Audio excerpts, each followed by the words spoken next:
Bien, Monsieur le Premier ministre, cher Gabriel, bienvenue à Matignon. Le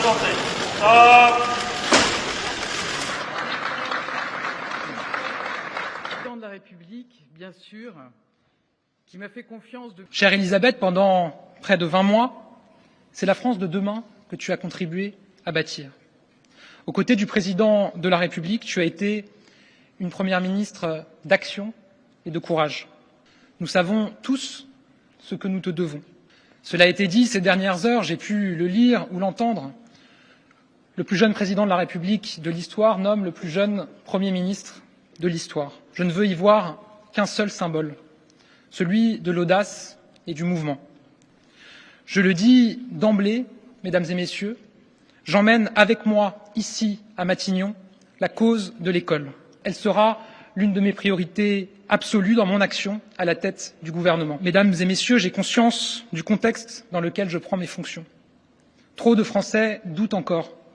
Trop de Français doutent de notre pays, doutent d'eux-mêmes, doutent de notre avenir. La France ne rimera jamais avec déclin, car la France, elle rime avec sursaut, elle rime avec audace, elle rime avec grandeur. Parce que chaque jour compte, je réunirai toutes ces forces vives du pays dès cette semaine pour enclencher ensemble cette nouvelle étape.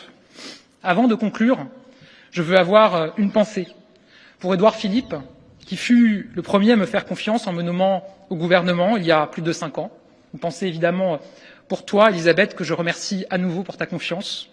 Et je pense évidemment à Jean Castex, avec qui j'ai tant appris ici à Matignon en tant que secrétaire d'État auprès de lui, porte-parole du gouvernement. J'ai appris ici, avec lui, à ses côtés, le fonctionnement de Matignon, l'exigence de la tâche de Premier ministre et aussi l'importance de l'amitié en politique. Je veux lui dire que je sais ce que je lui dois, ce que notre famille politique lui doit et ce que la France lui doit. Je vous remercie.